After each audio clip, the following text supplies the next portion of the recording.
If you do go on to enjoy today's video, please remember to hit that like button. It really does help me out a lot. And of course, subscribe for more FIFA 22 content, Road to Glory, play reviews, you name it, we've got it. If you do need any coins, head over to u7buystore.com. Use the code TVM at checkout for a discount. The link is in the description. What is going on, guys? TVM here. Welcome back to the Road to Glory. Few games mixed in here with hopefully some decent packs at the end of it. I'll show you the team that we used. This isn't actually, I mean, we're on co-op, so I'm actually using my account, but it's not my team. I play co-op with someone who used to do YouTube Multiplayer HD. I'm sure everyone's heard of him. So, he's going to punch me in the face for that. So, using his account for now, because his account is a little bit further forward than mine, you don't really get an awful lot for Rivals anyway. It's just to have a little feel for the game. The games and the gameplay, it's kind of just goals rather than chances or anything like that. Reason being is because I'm trying to rush through the games, trying to rush through the menus, because obviously we have limited time. Once the game is out on Monday, I'll slow everything down and we'll take more time, and I'll put a lot more effort into the whole editing process of it. Right now it's literally just throw it on the table, commentate it and get it out, because I don't really, I don't have time because I haven't got into my rhythm yet, but also with the game obviously being in a trial, you're limited to time and all the rest of it. I've been spending a lot of time on the web app and the companion app. We'll talk about that when we get into the game proper. So, comment section, a few people asking, where is the face cam? Are you going to do a face cam? I don't really feel like the face cam adds anything whatsoever. Like, I mean, if I play live, maybe I'll add it in, because you can see my reaction then, makes sense. But if I'm talking to you like this, I don't really see an awful lot of point putting a face cam on, because it's just me talking to you. Do you know what I mean? I just don't think it adds much of anything to it. Let me know what you think in the comments, of course. Where else are you going to let me know? A lot of people hoping that I get lucky like I have done in previous Road to Glories. I think this one is going to rely heavily a lot more on doing more SBCs, more trading for one, and again we'll talk about that because I may or may not have had that happen on the account recently. With the web app and the companion app, obviously I just want to play the game, but I don't want to waste the time. So where else to spend time? Companion app and web app, and coins may or may not have been made. I might have to stop it, to be honest. We'll have to wait and see, because it might end up ruining the series. But like I said, we'll talk about that when we get the gameplay out of the way. Jay Hobson says, it's not pointless, obviously talking about Division Rivals. He says, got untradeable Rashford and Jesus from the same pack in Division 8. So obviously, some people are going to get crazy lucky like that. But for the most part, I am a little bit disappointed with how this game has gone already with regards to the rewards and such. Because I do really think that the people who aren't that good at the game and who struggle to qualify for FUT Champs are going to struggle massively to compete with those who can qualify for FUT Champs. Now, I know chances are they're not going to play each other that often, and the market right now is down a lot, and it's for a lot of reasons, really.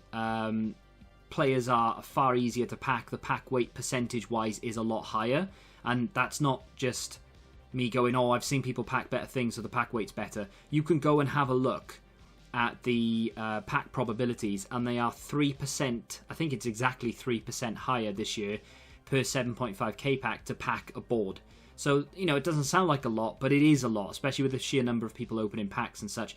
And the addition of preview packs means that people aren't wasting coins or FIFA points on packs that they know they can't get good things from. And of course, if they do a preview pack and they get something good, then they'll commit to open the pack, put it on the market. A lot of people are doing it, and it just drives the price right down. So yeah, the market right now is a bit dodgy. It will know more, obviously, when the game is out properly, or at least on the 27th when people get full game early access. That didn't look like it was going in. Finesse shots, by the way, I mentioned it yesterday. I've seen a lot of people mention it on Twitter and so on and so forth. They are somewhat broken, but I score them, right? And I loved FIFA 19 for the amount of time finesse shots I could score. So I really hope they don't change the gameplay. In all honesty, the only thing I really suffer with right now is the sheer number of AI interceptions. If it wasn't for the sheer number of AI interceptions, and it was a little bit more manual at the back, only a little bit, not a lot, just a little bit more, it would be one of the best FIFAs, if not the best FIFA I've ever played. I love the finesse shots, I love the passing, I love the way that the goalkeepers react. The fact that they are buffed this year makes it even better again. Low scoring games are my jam. I'm not, okay, I love skill moves, don't get me wrong, but I'm not a massive fan of people chaining 17 Elastigos together, you know, doing fake shot, stop, cancel things all over the place. It's annoying. This year, people are trying to do it and it doesn't work. The pros are all complaining because they can't do it, essentially. They won't say, oh, the game's crap because I can't do Elastigo cancel, roulette cancel, and all the rest of it. I don't even know if roulette cancel is a thing, but you know what I mean. You won't see them complain about it, but they'll just say that the game is too slow. I love it. The passing moves you can put together, it's very realistic. And a lot of people are saying, I'm playing a video game. I don't want it to be realistic. I do. So for me personally, big fan. This is going to be massive for me, these stats. I can't spend too much time on it at the moment because of the trial. But going through the individual player stats, the heat maps and all the rest of it, I am going to love it. It is so detailed. Okay, not quite as detailed as something like Football Manager, but still a very cool new addition to Ultimate Team. Things like this kind of existed in career mode, but the fact that we now have this in Ultimate Team is amazing. Of course, that's just player performance. There's also the amount of shots taken, the XG, which is the expected goals and so on. Just class. So this is my co-op partner's team, Multiplayer HD. He bought Royce, and he's really cheap. It's like 5k. He is so good for 5,000 coins, and he's 85 rated. So you know you can't lose money. Pepe is fantastic as well at the back. Many people thought he would be good. Guess what? He actually is. Ben Ware says, good to see the Road to Glory back. Hope it can reach the levels of FIFA 19. That was my favourite Road to Glory. I don't think it will, because the sheer pack luck on that was crazy. So a lot of people saying that they're happy that it's back, and they're glad that I don't overreact when it comes to packs. Aiden was the top comment on that one. And I don't, you know, like, if I pack Ronaldo, I'm going to react and I'm going to be chuffed about it, but I'm not going to get up and throw my chair or start screaming because I'm 34. And even though it's amazing to be able to pack things like that, at the end of the day, when I turn the console off, Ronaldo isn't sat in my living room ready to watch Benidorm with me. So, you know, I've got to take everything with a pinch of salt. Anyway, I've got a few packs to open, and shall we talk about the coins on the account? So as you can see, there is 47,000 coins on the account, which for this stage of the game, for me anyway, is actually massive. Is it because I've opened a bunch of packs through FIFA points and I've given in already to the temptation? No. We're going to get 4,600 FIFA points on Monday through the Ultimate Edition. I won't open them till the 1st because I'll be... Well, then again... I'll open them whenever. I might open them straight away. I don't know. I might wait till the 1st till ones to watches and heroes are in packs. I'm not sure. Either way, I have been on the web app and on the companion app, and I've been dabbling somewhat with the market. And obviously, we've been able to make a fair few coins already. Now, this isn't really going to give it away because it's quite self-explanatory. Pick a player that you think people might want to pick up that isn't too expensive, that you can afford, and sell him for more than you bought him for. It is literally what I do in real life, not with digital cards, but with things like football shirts, football boots, and so on and so forth. So why not do it in-game? Trading is tedious to me, really. I would much rather play the game than I would sit on the menus trading. I don't mind sitting on the menus doing SBCs, but when it comes to trading, I don't know. I'm not a massive fan of it. I don't mind doing it actually on console. It's a lot better than doing it on the web app and the companion app. I really don't like doing it there.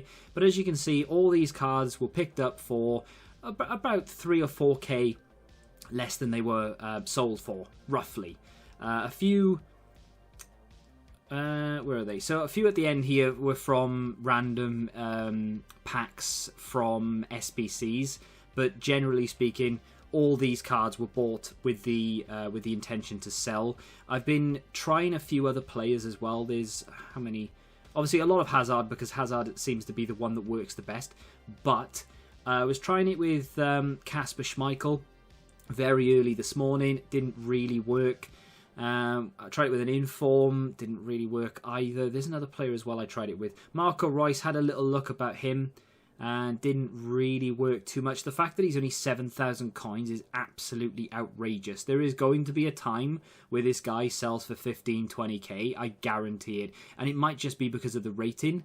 not necessarily because of how good he is, but either way, the fact that you can pick... I think Sergio Ramos right now is 20,000 coins. I mean, look at that. An 83 rated defender sells for, what, 23, 25k. Crazy stuff. But either way, doing a little bit like that on the web app and the companion app, got up to 47,000. Is it now time to go and splurge loads of money on the team? No, obviously, I want to try and keep a bit of a balance, because the whole point of this, not the whole point, but a large point of the series is going to be to spend the 4,600 FIFA points I get on Monday, and then hopefully be able to buy the hero Dudek straight away, put him in the team and leave him there for the entirety of this FIFA.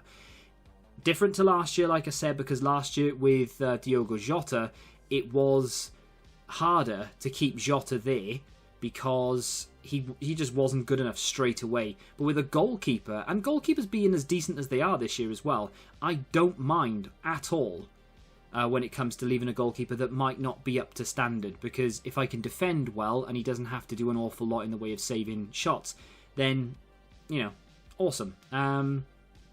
Picking up some objectives here. There's a co-op, like foundation as well. You pick up like 100 coins here or there. If you go on the companion app and try and claim all this, you can, but you have to find it yourself. It doesn't say, hey, you've completed it. It does for some things, but it doesn't until you actually find it completed. It doesn't like pop up with a red dot saying, hey, click this because you've done it. So like for this, for example, we've played 5 games. I think I only showed you maybe 3 games worth of footage, but I do have a 75 to 83 rated player pack. I think I've got 2 of those now, which is quite nice. And there are a few other things that I will obviously unlock. There are quite a few 50k packs to be able to unlock by playing through the odd thing with regards to bronze teams and silver teams and all the rest of it. As you can see, 7 items in the store ready to go. I am going to open all of them. I have gone through 2 SBCs, the Hybrid Nations, I think it is, or Nation Hybrid, whatever it is. I've done 2 of those. I could wait for Heroes and Ones to Watches, but I'll have a lot of FIFA points to open for them anyway, and I'll have the rest of the SBCs as well as some objective packs. So I don't mind, just to try and boost, because they are, well, it says untradeable actually, so I don't suppose it really matters too much. I think every pack here is untradeable. Yeah, it is. But I don't mind, just to give myself a little boost ready to start playing Rivals with this account. So what do we have? A Gold Players Pack. Let's open the Gold Mini Customization Pack, because let's be honest, no one cares about that.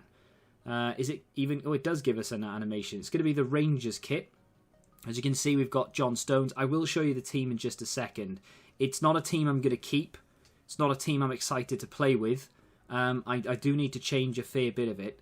But we'll go through that in just a second. Let's do the Gold Players Pack. I'm actually a little bit disappointed that all this is untradeable. I honestly thought Hybrid Nations... Oh, that's a board, you know. That is a guy that I can't pronounce the name of.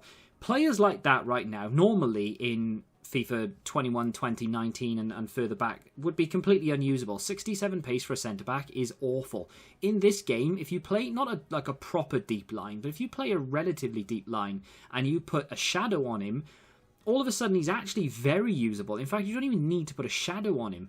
That guy could go into the team for short-term purposes. I'll have to wait and see. It's bound to be a tradable, yeah. Bound to be a tradable card there, because I don't have much in the way of untradables in the club right now yet. Oh, I think I've got a preview pack as well. Oh no, turns out I don't. I've already opened it. It is Lucas Vasquez, never mind. What do we have? 275 to 83s, a Jumbo Gold 26. This is from the season. Let's do that. This is from the season pass progression thing. No board, no walkout. It is going to be Berardi, who doesn't have legs, but is 82 rated, so that's not too bad. Not that he's going to be worth anything. I know I can't sell it anyway, but you know what I mean. Moving along. Hunter in there as well. Could be, well, will be useful, I'm sure. Few chants and things. I'll look at all the stadium stuff when the game is out fully. I don't want to be wasting time just looking at stadium things. So, includes 2 players, one of them rare, both rated between 75 and 83. So we're not going to be able to hit anything tremendously big here, but we are going to be able to get something that we could potentially use in the team anyway. That is going to be Zaniolo. Would be much higher if he didn't do his ACL last season, I'm sure. But there we are. So one rare, one non-rare. These will do very nicely, actually, regardless of what they are. They'll do very nicely for SBCs, early doors. Things like hybrid nations, hybrid leagues and things. Another 82, not bad. And the non-rare, please be Armstrong. It's not, it's Ruben Duarte. And there we go. Obviously from the 50k pack, I would be hoping for something fairly nice. As it's untradeable, I would very much welcome someone like Ronaldo, because they can just stay in the team forever and I won't have that temptation to sell them. Let's do the 45k pack first. Are they any better this year? They've been horrendous in every FIFA. It's a walkout. It's Luis Suarez straight away. You just get it there in your face. Guess what? You've got yourself a walkout. So Luis Suarez, I'm sure you'll see the review very soon. Untradeable, sure, but I'll take it. Anything hiding behind Luis Suarez. I mean, let's be honest, I don't deserve it. It's not bad, you know. Rafinha, he's pretty damn decent. No, it's tradable. I thought it was untradeable. Oh, that's my bad, because it wasn't highlighted. So it's, yeah, okay. So the 50k pack might be tradable. Oh, well, that is massive then. How much is Luis Suarez going for? Not as massive as you'd think. Wow. Pace not like that massive this season, because pace is relative and you can beat people without pace and whatever it may be, passing moves and all the rest of it. But he's not worth anything. Discards for 6k, only the 3-star skills, which does make me cry inside, but his finishing is outrageous. So him for finesse shots could actually be very good. I will definitely give him a go. I'll be surprised if he's not worth a bit though. Wow, the market is just unbelievable right now. I don't understand it. I think I'll probably keep the majority of things for now. He's probably worth a bit just for SBC purposes. Nope. Crazy. I'll keep most of it for now, because you know, you never know what's going to happen when the game comes out, and things can't fall much more than they already have. So, does this mean that this is untradeable then? I should have looked. One of them was greyed out and the other one wasn't, and I can't remember if the 45k pack was greyed out or not. So this might be untradeable. I don't know. Either way, I would hope for a walkout here. Just something nice to be able to play with for a little bit. It is a board. It's not a walkout. It is going to be Kramaric, which is 83 rated. So the 45k pack, much better than the 50k.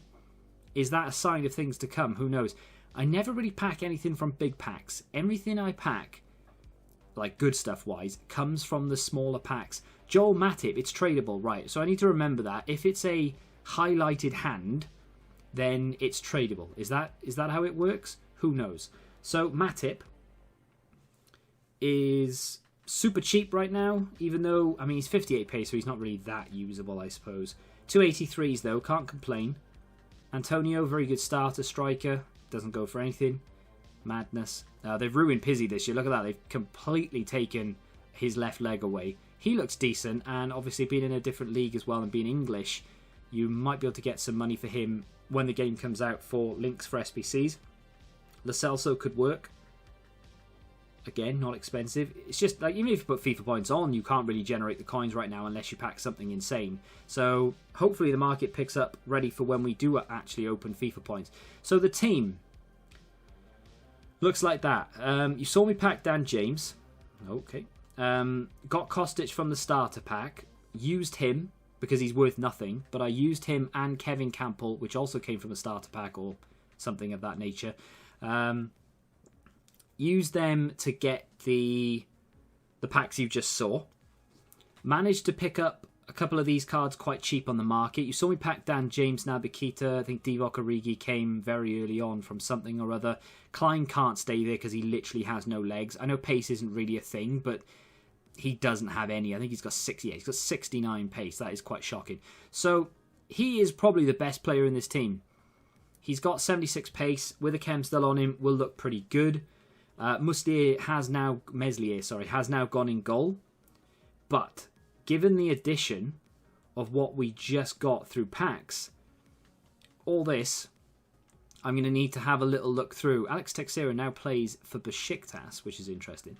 Luis Suarez, though, definitely going to go play a game in a second with him, or several games with him, actually. I'm going to have to build a team around him, but still, he will be reviewed. I will probably keep hold of him for now, because I can't imagine an 88 Suarez is going to drop much below 12k, which is what he sells for. So I think I'll keep him for now, because at some point he is going to be, 25, 30k for when they eventually release SBCs that require high-rated cards.